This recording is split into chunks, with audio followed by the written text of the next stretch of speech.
Good morning, students. Just we finished the topic determination of the equilibrium level of national income with the help of AD and AS approach. Now today I start the new topic, that is the investment multiplier. But topic हमारा अभी भी same unit हमारी same ही चल रही है, the determination of national income and output. मैंने आपको last class में बताया था. अब हमारे सारे 6 मार्क्स के क्वेश्चन है. फोर क्वेश्चन ऑलरेडी मैं डिस्कस कर चुकी हूँ. Consumption function, saving function, ADS approach, saving and investment approach. अभी 3 रिमेनिंग क्वेश्चंस हैं जो which carry the 6 marks. Now today आज उसमें से फिर से मेरा नया टॉपिक है इन्वेस्टमेंट मल्टीप्लायर. इंटरेस्टिंग टॉपिक है, 6 मार्क्स का है. न्यूमेरिकल्स भी आते हैं इसमें से, ट्रू फॉल्स भी आते हैं और स्ट्रेट फॉरवर्ड 6 मार्क्स का क्वेश्चन भी आता है. जो आज इस साल बोर्ड में आया उसमें 6 मार्क्स का क्वेश्चन स्ट्रेट फॉरवर्ड आया हुआ है. जो प्रोसेस मैं आपको जहाँ से स्टार्ट करूँगी बिल्कुल कि टेबुलर फॉर्म से आपको न्यूमेरिकल एग्जांपल से इन्वेस्टमेंट मल्टीप्लायर समझाना था, इस साल बोर्ड में same as it is question आया. तो today's topic is investment multiplier. ठीक है. अब इन्वेस्टमेंट मल्टीप्लायर में हम क्या पढ़ेंगे? न्यूमेरिकल बहुत ईजी है. मैंने पहले बताया था लास्ट क्लास में कि न्यूमेरिकल्स 3 टाइप्स के आएंगे. द फर्स्ट लेवल जो सम्स का था, calculate APC, APS, MPC, MPS. ये फर्स्ट पैटर्न था सम का, जो ऑलरेडी जिसका मैं असाइनमेंट आपको हैंड दे चुकी हूँ. सेकेंड लेवल है हमारे सम का determination of equilibrium level of national income with the help of AD and AS and S and I approach, जो भी हमने लास्ट क्लास में डिस्कस किया कि एडीएस अप्रोच से या एस एंड आई की इक्वेशन के एस एंड आई अप्रोच से या कंजप्शन फंक्शन की इक्वेशन से या सेविंग फंक्शन की इक्वेशन से न्यूमेरिकल्स करना. जो थर्ड पैटर्न है इस यूनिट में सम्स का, वो इन्वेस्टमेंट मल्टीप्लायर का है. तो आपको जब भी प्रैक्टिस करनी है सम्स की तो इस टाइप से करनी है कि एक बार मुझे पूरा एपीसी, एमपीसी, एपीएस, एमपीएस करना है, एक बार मुझे कंजप्शन फंक्शन, सेविंग फंक्शन के अकॉर्डिंग करना है, एक बार मुझे इन्वेस्टमेंट मल्टीप्लायर के अकॉर्डिंग करना है. ठीक है. पेपर में कोई गारंटी नहीं कि इस टाइप का सम आएगा, कोई सा भी सम आएगा. Now start. इन्वेस्टमेंट मल्टीप्लायर क्या है? अब इसको अगर मैं इसमें हम पढ़ेंगे क्या, इसका मेन क्वेश्चन है how is it that an increase in investment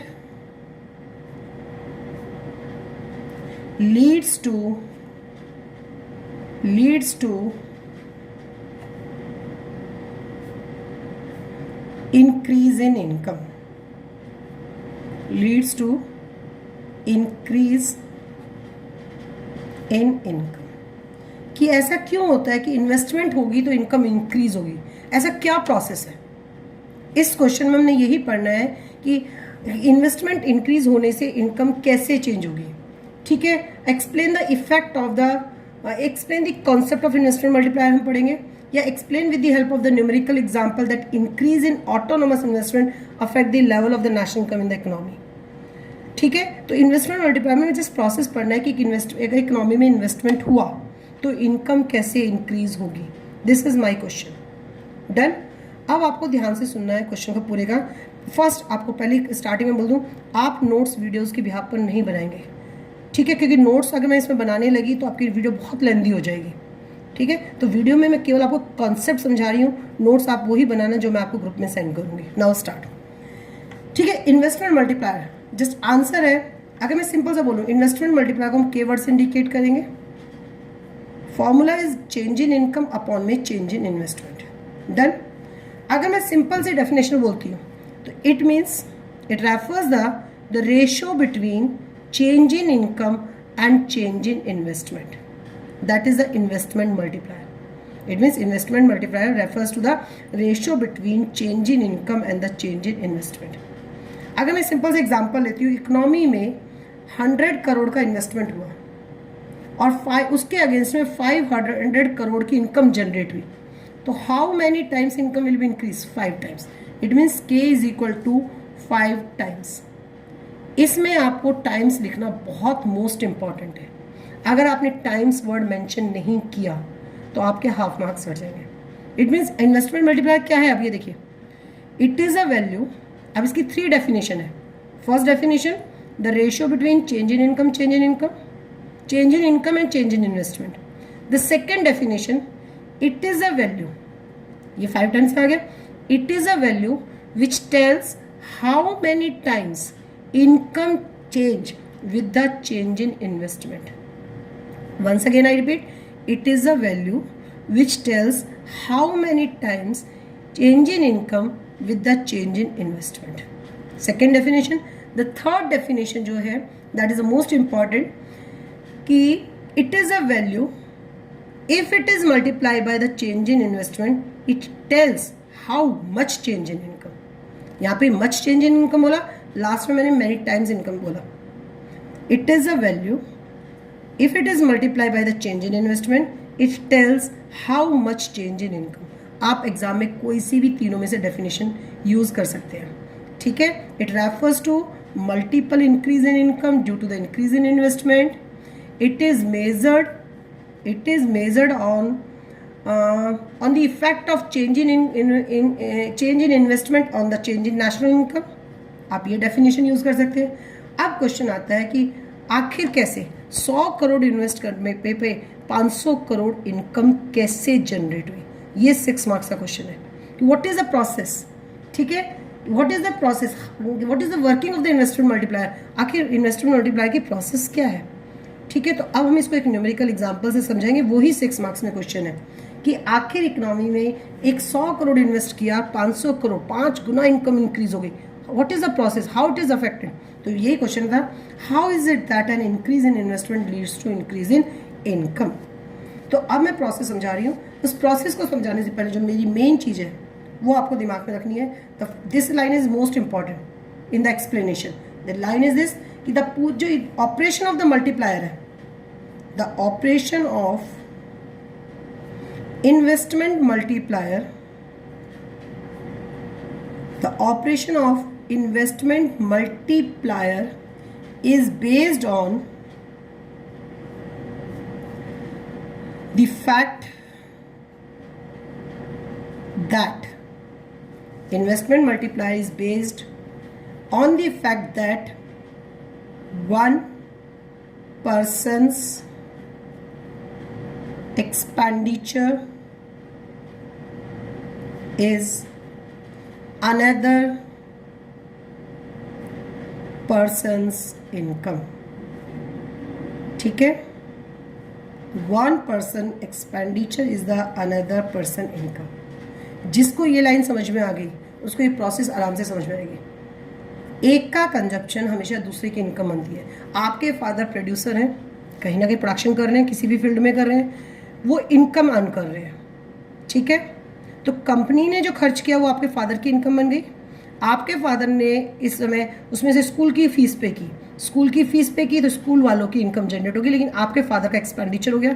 आपकी मम्मी फादर ने दूध वाले का बिल पे किया, मिल्कमैन का, मिल्कमैन वाले की इनकम हो गई, आपके फादर का कंजप्शन एक्सपेंडिचर हो गया. समझ में आ गया. तो हमने देखा one person expenditure is the another person income. एक का खर्चा हमेशा दूसरे के. आप चिप्स लेने जाते हो 10 रुपए का, आपका खर्चा है कंजप्शन एक्सपेंडिचर, बट आपके जिस शॉपकीपर से आपने परचेज किया वो उनकी इनकम जनरेट हो गई 10 रुपये. तो इस पूरी थ्योरी को हम इसी कॉन्सेप्ट पे पढ़ेंगे. The one person expenditure is the another person income. It means, अच्छा एक बात है यहाँ पे जो मैंने क्वेश्चन बोला ना, how it is that an increase in investment. यहाँ पे केवल मैं इनिशियल इन्वेस्टमेंट की बात करूंगी. यहाँ बार बार इन्वेस्टमेंट नहीं होगी, ओनली वन टाइम इन्वेस्टमेंट है. यही क्वेश्चन है कि वन टाइम इन्वेस्टमेंट के बाद इनकम कैसे इंक्रीज हो रही है. तो इट मीन्स इनिशियली इन्वेस्टमेंट जिससे इनकम जनरेट हुई, कंजप्शन, आपके फादर ने इनकम जनरेट की, आपके फादर ने खर्च किया मिल्कमैन पे, मिल्कमैन की इनकम जनरेट हो गई, मिल्कमैन ने अपने बच्चे की स्कूल फीस पे की. ठीक है. तो उसका खर्चा, स्कूल की इनकम. तो ये चेन ऐसे ही चलती रहेगी. ओनली इनिशियल इन्वेस्टमेंट की बात करना है कि इट रेफर्स टू द, ये बोलते हैं it refers to the ratio between change in income with the change in initial investment. तो यहाँ पे एक इनिशियल इन्वेस्टमेंट होगा. अब हम इस स्टोरी डिटेल, इसको और डिटेल में पढ़ेंगे कि कैसे आखिर ये कैसे इंक्रीज होगी. तो इसके लिए हमने लिया है, लेट एग्जाम्पल है हमारे पास. सपोज करो इकोनॉमी में जो इनिशियली इन्वेस्टमेंट हुआ तो 100 करोड़ हुआ. Initially investment only one time investment है 100 करोड़. ठीक है. Investment means expenditure done on the producer goods. Investment means expenditure done on the producer goods और द कैपिटल गुड्स. ठीक है. तो वो इन्वेस्टमेंट होता है बस। और हम एज्यूम कर रहे हैं कि अगेंस्ट द 100 करोड़ शुरू में प्रोड्यूसर्स को 100 करोड़ की ही इनकम जनरेट हुई प्रोड्यूसर्स को। अब यहाँ पे आगे चेंज चलती रहेगी। ये मेरा इनिशियली एग्जाम्पल है कि चेंज इन इन्वेस्टमेंट इकोनॉमी में 100 करोड़ किया इकोनॉमी ने, और जो इनिशियली इनकम जनरेट हुई आफ्टर दिस इन्वेस्टमेंट तो 100 ही करोड़ इनकम जनरेट हुई। And MPC is equal to 0.5। It means MPC 0.5 means the 50% of change in income, the 50% of change in income is consumed। जितनी भी इकोनॉमी में बार बार इनकम जनरेट होगी हमने उसका 50% कंज्यूम कर लिया। ठीक है, जरूरी नहीं कि मैम ये 0.5 ही लेना है, 0.6 भी हो सकता है, 0.7 हो सकता है। मैं तो जस्ट एक एग्जांपल समझा रही हूँ। अगर मैम फिर पेपर में कैसे करेंगे, 0.5 लोगे तो आपके लिए कैलकुलेशन बहुत ईजी हो जाएगी। 0.6 0.7 में कैलकुलेशन थोड़ी लंबी हो जाती है, तो इसलिए बेटर है हमेशा 0.5 लेके चलो। Now I explain the process कि इन्वेस्टमेंट इनकम कितनी जनरेट होगी आफ्टर द 100 करोड़। ये तो जो हमने इनकम जनरेट बताई है उस स्टार्टिंग में ओनली 100 करोड़ बताई है। अब हमारे पास यहाँ पे टेबल है राउंड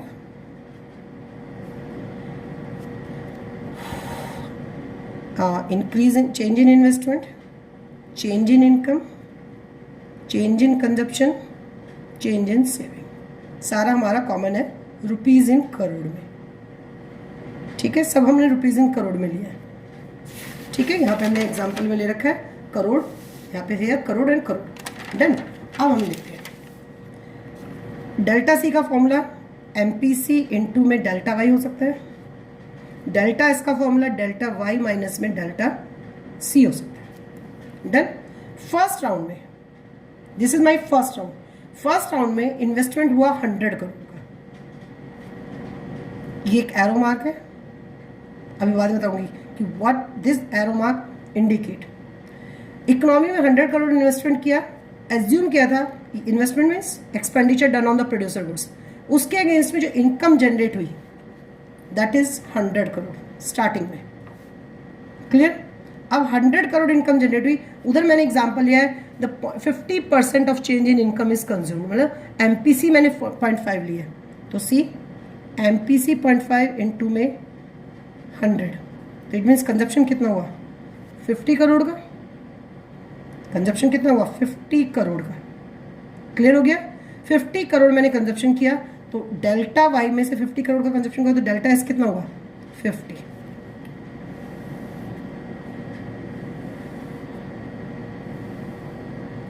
डन। तो ये हमारा फर्स्ट राउंड था। The investment of the rupees 100 crore raises the income of the producers of these goods by the rupees 100 crore. ठीक है, अब हम सेकेंड राउंड की तरफ आते हैं। According to the MPC 0.5 people spend 50% of increase in income, that is the 50 crore on consumption. अब जब 50 करोड़ कंजप्शन हुआ, मैंने भी बोला the consumption of 1 person is the income of the other person. Economy में 50 करोड़ रुपए इनकम फिर जनरेट हो गई। क्लियर हो गया। This raises the income of the producers of consumer goods. जो कंज्यूमर गुड्स के प्रोड्यूसर्स थे, अब उनकी इनकम जनरेट होगी 50 करोड़। अब ये सेकेंड राउंड में हम आ गए, अब कोई इन्वेस्टमेंट नहीं हुआ। It is the income of the producers of consumer goods. ठीक है। नाउ अब अगेन 50 करोड़ इकोनॉमी में फिर से इनकम जनरेट हुई। अब 50 करोड़ का फिर से हमने 50% कंज्यूम कर लिया। इट मीन्स 25.5 इंटू में 50, तो 25 करोड़ हमने सेव कर लिया। कैलकुलेट हो जाएगा। डन। अब अगेन अब जब 25 करोड़ हमने स्पेंड किया, people again spend the 25 crore और use the 50% on the consumption goods. So this leads to the another increase in the income of the rupees 25 crore of the producers of the consumer goods. ठीक है, ध्यान से देखो। Starting में 100 crore, according to the example 50% consumption हुआ। This raise the income of the producers. Second round में आ गए। It is the income of the producers of the consumer goods. फिर इकोनॉमी में 50 करोड़ की इनकम फिर जनरेट हो गई। फिर से हमने उसी पे चेन पे गए कि कि again 50% of the change in income is consume, that is 25 crore. 25 crore हमने सेव कर ली। अब 25 करोड़ इकोनॉमी में फिर से इनकम जनरेट हो गई।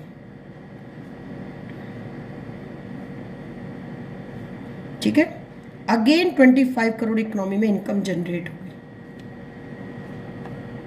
अब अगेन ये थर्ड राउंड तक आते थे, देखा था फर्स्ट राउंड में इकोनॉमी में कितनी इनकम थी 100 करोड़। सेकेंड राउंड तक टिल सेकेंड राउंड 100 प्लस 50, तो it means the total increase in income at the end of the second round stands at the 150 crore. फिर थर्ड राउंड में आ गए आफ्टर दिस लेवल, तो same at the end of the third round the total increase in income is 175 crore. तो income, total income क्या होती जा रही है, इंक्रीज होती जा रही है। अगेन 50% कंज्यूम 12.5, सेम 0.5 इंटू में 25, अगेन यहाँ पे 12.5 हमने सेव कर लिया। फिर से हम फोर्थ राउंड में आ गए 12.5, तो इट मीन्स ये प्रोसेस ऐसे ही चलता रहेगा। The consumption of one person is the income of the other person. The consumption of one person is the income of the other person. The consumption of the one person is the income of the other person. तो ये जो arrow marks है ये यही show कर रहे हैं what leads to what. This arrow marks indicates what leads to what. ठीक है, अगर हम इस एरो मार्क की बात कर रहे हैं तो इट जो राइट जो इंडिकेट हो रहा है, तो इट मीन्स कि इनकम कितनी इंक्रीज हो, सॉरी ये जो एरो मार्क है ये इंडिकेट कर रहा है इनकम कितनी इंक्रीज हो रही है, और ये एरो मार्क इंडिकेट कर रहा है कि इकोनॉमी में कितना कंजप्शन हो रहा है। That's all. नाउ अब ये प्रोसेस कहीं तो आगे स्टॉप होगा, ये प्रोसेस कहीं तो होगा, तो इट मीन्स हम देख रहे हैं कि कॉन्टिन्यूएशन में first round, second round, third round, fourth round, in this way the national income on increasing round bye round and round bye round. लेकिन कब तक, आखिर ये कहीं तो आके स्टॉप होगा। तो it means total increase in savings, जब ये वाला टोटल हमारा, जब डेल्टा एस का टोटल इस इनिशियल इन्वेस्टमेंट के बराबर हो जाएगा, when the total saving, the total change in saving is equal to the total investment, जब ये वाला प्रोसेस, ये वाला टोटल हमारा इस टोटल के बराबर हो जाएगा तो हमारा ये राउंड स्टॉप हो जाएगा। ठीक है, अब यहाँ पे मैं लिखती हूँ, समझा देती हूँ। The national income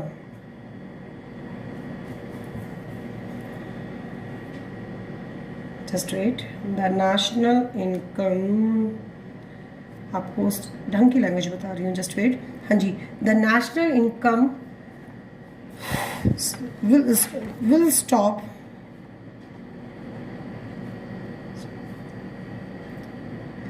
will stop when total change in saving is equal to initial investment। ठीक है, तो when the increase in saving become equals to the initial increase in investment, तो income stop rising,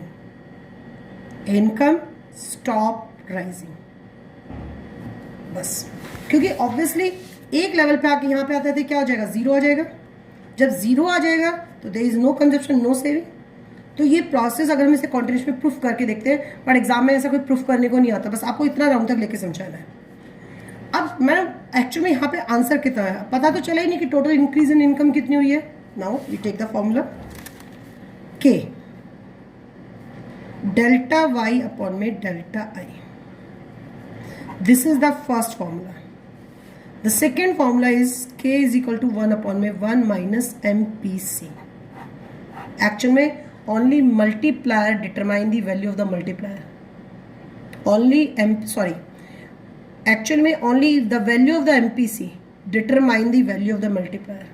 multiplier depending MPC पे करता है, जितना ज़्यादा consumption increase होगा उतना ज़्यादा मल्टीप्लायर इनकम में मल्टीपल होगी, क्योंकि हमने पढ़ा था 1% consumption is the income of the other person. ठीक है, तो this is and third formula is the K is equal to 1 upon में 1 माइनस 1 अपॉन में MPS। तो we have the 3 formulas for the calculation of this. अब इस example के लिए हम कौन सा फॉर्मूला यूज करेंगे, क्योंकि हमारे पास MPC की वैल्यू मालूम है। First you use this k is equal to 1 upon में 1 minus MPC. k is equal to 1 upon में 1 minus 0.5, 1 upon में 0.5. It means 2 times. कितने times income increase हुई? 2 times. Now you put the formula k is equal to delta y upon में delta I. अब you know the value of the k, 2. You know the value of the I. So what is the delta y? Delta y is equal to ₹200. तो income कितनी generate हुई economy में? Total increase in income कितनी हुई? 200. कितने times increase हुई? 2 times. That is all based on the consumption. हमेशा वो ठीक है, कैलकुलेशन हम एमपीएस से भी कर सकते हैं, लेकिन एमपीसी की वैल्यू को मेन डिटरमाइन कौन करता है? कैलकुलेशन ऑफ एमपीसी एमपीएस दोनों से करेंगे, लेकिन who determine the value of the multiplier? Consumption. ठीक है, जितना ज़्यादा कंजप्शन इकोनॉमी में होगा उतनी ज़्यादा इकोनॉमी में इनकम जनरेट होगी. ठीक है, एग्जाम्पल, सिंपल से एग्जाम्पल ले रही हूँ. एक पर्सन ने 1000 रुपीज़ खर्च किए, अदर पर्सन ने 800 खर्च किए. तो जिसने 1000 खर्च किए, जिस प्रोड्यूसर से भी उसने सामान खरीदा, उस प्रोड्यूसर की इनकम 1000 रुपीज़ जनरेट हुई. और जिस कंज्यूमर ने 800 रुपये का सामान लिया, तो जिस प्रोड्यूसर से उसने 800 रुपये का सामान लिया, इट मीन्स उस प्रोड्यूसर की केवल 800 रुपये इनकम जनरेट हुई. तो इट मीन्स जिसका कंजप्शन ज़्यादा था उसके अकॉर्डिंग इकोनॉमी में इनकम ज़्यादा जनरेट होगी. तो इनकम जनरेट, ज़्यादा से ज़्यादा इनकम जनरेट करने के लिए हमें कंजप्शन को करना पड़ता है. समझ में आ गया? This is the process. तो ये 6 मार्क्स का क्वेश्चन. तो आपको 6 मार्क्स में पूरे ये जो पूरी चेन है, ये इसको थ्योरेटिकल भी समझाना है. खाली कि मैम शेड्यूल बना ले, नहीं. इस शेड्यूल की एक्सप्लेनेशन भी जाएगी, लास्ट में आपको ये कैलकुलेशन भी शो करनी पड़ेगी. डन. ये है. अब एक क्वेश्चन आता है कि मैडम ये फॉर्मूला डिराइव कैसे हुआ? ठीक है, अब मैं नेक्स्ट स्टेप में आपको ये बताती हूँ फॉर्मूला डिराइव कैसे हुआ. अभी मैंने आपको इन्वेस्टमेंट मल्टीप्लायर की प्रोसेस, जो मेन 6 मार्क्स का क्वेश्चन है, वो समझाया है. नाउ क्वेश्चन है मैम फॉर्मूला कैसा है? K is equal to delta Y पर मैं डेल्टा आई तो क्लियर हो गया, बट 1 अपॉन में 1 माइनस एमपीसी या 1 अपॉन में एमपीएस कैसे कैलकुलेट हो? Show, just I will show you. K is equal to delta Y upon में delta I. Done. We know कि डेल्टा आई और यू से द डेल्टा एस. सपोज करो ये हमारे पास है, तो आई का मीन्स एस. एस का फॉर्मूला क्या है? डेल्टा वाई माइनस में delta C. We also know this, हमें ये भी पता है. अब हम इस फॉर्मूले, इस वैल्यूज को इस आई की जगह, डेल्टा आई की जगह रख के पुट करेंगे, देन हम आगे ड्राइव करेंगे फॉर्मूला का. K is equal to delta Y, मैं डेल्टा आई ना यूज़ करके मैं उसकी जगह ये वाला वैल्यूज यूज़ कर रही हूँ. डेल्टा वाई माइनस में delta C. Now both means numerator and denominator, both numerator and denominators are divided by delta y. दोनों को डेल्टा वाई से डिवाइड करेंगे. डेल्टा वाई अपॉन में डेल्टा वाई अपॉन में डेल्टा वाई माइनस में delta सी upon में delta Y. इससे इसको कट किया 1, इससे इसको कट किया 1. ये किसको रिप्रेजेंट करता है? एमपीसी को रिप्रेजेंट करता है. नाउ के इज इक्वल टू 1 अपॉन, ये 1 इधर आ गया, 1 ये अलग, इसको जो कट किया ये 1 इधर आ गया, इसको जो कट किया ये 1 इधर आ गया. डेल्टा सी अपॉन में डेल्टा वाई किसको रिप्रेजेंट कर रहा है? एमपीसी को. तो this is the second formula. Done. और 1 में से एमपीसी को माइनस करते हैं हमेशा क्या आता है? 1 अपॉन में एमपीएस. 1 में से एमपीसी माइनस करते हैं what we calculate? MPS. Means K is equal to 1 upon में एमपीएस. That's all. क्लियर हो गया? तो ये हमारे पास फॉर्मूला इस टाइप से आता है. तो आपके पास इन्वेस्टमेंट मल्टीप्लाई के जो भी सम होंगे, sometime you use this formula, sometime you use this and sometime you use this. ठीक है. अब इसी क्वेश्चन को मैं डायग्रामेटिकली एक्सप्लेन कर रही हूँ कि इन्वेस्टमेंट मल्टीप्लायर होने से, कि अगर इन्वेस्टमेंट इंक्रीज हो जाए तो क्या इनकम लेवल भी चेंज होता है? यस होता है. कि कैसे चेंज होता है, प्रोसेस क्या थी, वो हमने डिटेल में पढ़ ली. अब मैं सिंपल से एग्जाम आपको डायग्राम से समझा रही हूँ. This is my last topic. Income, यहाँ पे आ गया हमारा कंजप्शन, सेविंग और इन्वेस्टमेंट. ये मेरा 45 डिग्री। ये मेरा एक इनिशियल इन्वेस्टमेंट था, मैं कंजप्शन का प्लॉट नहीं कर रही हूँ, it is my aggregate demand का, ठीक है। एडी मेरा सी प्लस आई से, मैंने सी नहीं प्लॉट किया अभी। It is my equilibrium, this is the equilibrium level of income corresponding to this equilibrium, क्योंकि यहाँ पे AD is equal to AS था, ठीक है। अगर सपोज करो इकोनॉमी में, मैंने भी बोला change in investment, investment change होगा तो इनकम भी चेंज होती है। चलो मेरा ये इन्वेस्टमेंट था, मैं इसको थोड़ा चेंज कर लेती हूँ। अब मैंने इतना इन्वेस्टमेंट इंक्रीज कर दिया, it is a new investment, autonomous investment change कर दिया। ये जो गैप है, this represent the autonomous investment, change in investment. ये इन्वेस्टमेंट इतना चेंज हुआ तो एडी क्या था, सी प्लस आई, तो अब नया एडी क्या होगा, सी प्लस आई प्लस में I1, ये नया। अगर ये 5 करोड़ था तो ये 10 करोड़ का लिए मैंने 5 करोड़ और चेंज कर दिया, तो एग्रीगेट डिमांड का भी उतना ही ऊपर होगा। जितना गैप ये है, आपको इतना ही गैप पे एडी का ऊपर करना है, सेम इतना ही गैप रखना है। ध्यान रखना मेरे स्टूडेंट्स, ये गैप ही मेंटेन है। It is the new AD curve, कि जब इन्वेस्टमेंट इंक्रीज हो जाएगी तो एडी कर्व भी नया बन जाएगा, सी प्लस आई प्लस I1। अब इकोनॉमी में ये एडी कर्व एग्जिस्ट नहीं कर रहा, अभी इकोनॉमी में ये एडी कर्व एग्जिस्ट कर रहा है। It is a new equilibrium. जब न्यू इक्विलिब्रियम आ गया, this is a new equilibrium level of income. तो ये जो this gap shows the change in income. तो मैंने क्या बताया था, इन्वेस्टमेंट मल्टीप्लाई क्या है, it is a value, if it is multiply by the change in investment, it tells how much change in income. This is the change in income. This is a diagrammatically explanation of investment multiplier. Okay.